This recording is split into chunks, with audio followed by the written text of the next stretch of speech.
After a 7-month investigation, the New Mexico Attorney General's office has filed a felony sexual assault charges, among other crimes, against 3 former New Mexico State basketball players as part of a grand jury indictment. Good afternoon, everyone. Thank you for joining us. I'm Estela Casas. Through multiple scandals and sexual assault allegations that ultimately canceled New Mexico State's 2022-23 season back in February, this is the first time anyone has been charged with a crime. KTSM 9 sports director Colin Deaver has been working on the story all day long, and he joins us now with the latest details. Estella, former New Mexico State men's basketball players DeShondre Washington, Dr. Bradley, and Kim Aiken Jr. were indicted on a total of 37 felony charges in New Mexico's 3rd District Court in Las Cruces today, following that Attorney General investigation into the sexual assault allegations levied against the 3 former players by multiple former teammates and NMSU student staff members. They're accused in the indictment of holding alleged victims down against their will while they violated them, sometimes forcibly restraining victims while, quote, violently grabbing their genital area. Now, here is a look at the charges, all of which stem from incidents involving 4 victims that allegedly took place between August and November of 2022. Washington and Bradley were each charged with 13 felonies, including 2nd-degree criminal sexual penetration, 4th-degree criminal sexual contact, and false imprisonment. Aiken, meanwhile, charged with 11 felonies, including 2nd-degree criminal sexual penetration, false imprisonment, and that 4th-degree criminal sexual contact charge. Now, the maximum sentence for Bradley and Washington, 27 years of jail time, 24 years for Aiken.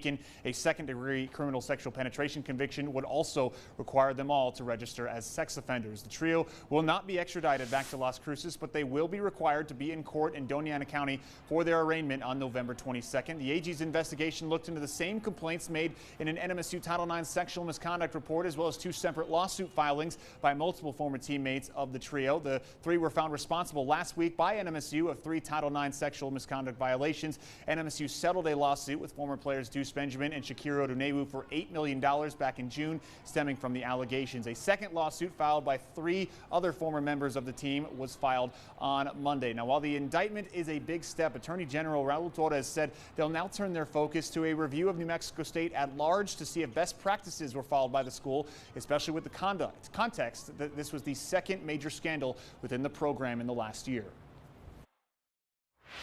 These are student athletes that are under the supervision and control of coaches and administrators, and those adults have a responsibility separate and apart from the individual responsibility that those players had to their teammates. They will be dealt with, and anyone else who has been found to have fallen short of their ethical responsibilities, rest assured that we will address that in the course of our civil investigation. Torres said that at this time he doesn't expect more charges to be filed, but said they can adjust charges at any time if they need to. He added that he expects victims to be willing to testify if this case does go to trial. Aiken and Washington are not playing college basketball this year, but Bradley, here in the middle, was listed as a member of the Nicholls State University team until today when the indictment was filed. A university spokesperson told KTSM that Bradley is no longer a member of the team. The 3 players have not responded to requests for comment. NMSU chose not to comment on the situation. Coming up in our later shows, more on the charges, the review of the AG's office, and more. Estella, back to you. Take in. Okay, Colin, thank you very much. And you heard the Attorney General discuss the review they plan to do on NMSU's response to the scandals over the last year. That review will include former coaches and current athletic director Mario Mocha. Mocha was not part of the litigation fallout until earlier this week, when he was named as a defendant in the 2nd lawsuit filed by former NMSU players and student staff members that alleged guns were constantly present in the locker room. While everyone else involved with NMSU's men's basketball program last year is no longer with the school, Mocha was given a 5-year contract extension in April.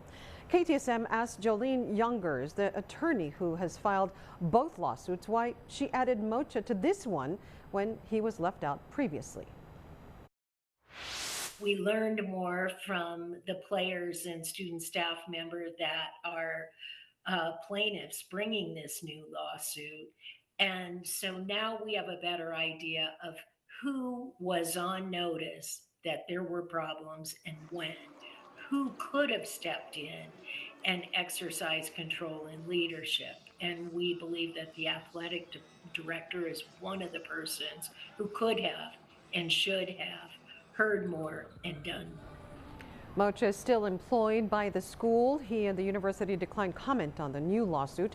His salary is currently being paid for by the Aggie Athletic Fund, not state funding, pending the conclusion of the Attorney General's review.